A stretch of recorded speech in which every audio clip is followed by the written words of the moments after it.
встретили очень хорошо и были поражены от красоты самого. Безне бик яхшы каршы алдылар. Грозный шәһәрнең матурлыгына шаккаттык. Чечен халкының кунакчыллыгы бик ошады. Конференциядә югары дәрәҗәдә узды. Чөнки анда башка дәүләтләр вәкилләре дә катнашты.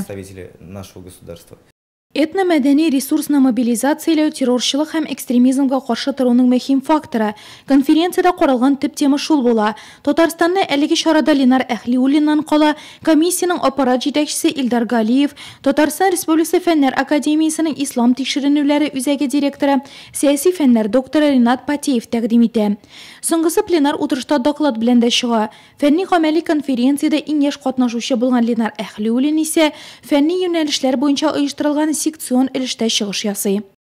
Я выступал на тему теоретико-методологический анализ проявления экстремизма и терроризма. Мин заманча экстремизм һәм терроризмның дөньяга куркыныч тудыруы темасы буенча чыгыш ясадым. Шул ук ракурста яшьләр мөхитендәге террорчылык күренешләре турында сөйләдем. Татарстан Республикасының әлеге юнәлештәге эше буенча да тәҗрибә уртаклаштым. Уздырылучы конкурслар турында сөйләдем. Алар аркылы башкарыла торган эшләргә киң итеп тукталдым. Социаль челтәрдә үзеңне ничек тоту, провокацияләргә каршы туру чараларын пропагандаладым.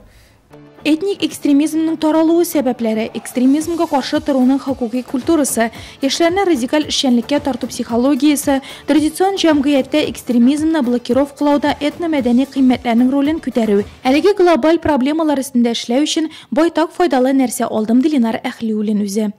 Всю нашу деятельность нужно направить именно на идеологию.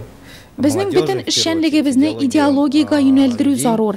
Яшьләр арасында зур аңлату эшләре алып барырга кирәк. Дингә дөрес күзлектән карарга кирәк. Дөньядагы төрле юнәлешләр кешеләрне явыз нияттә кулланмасын өчен тырышырга кирәк.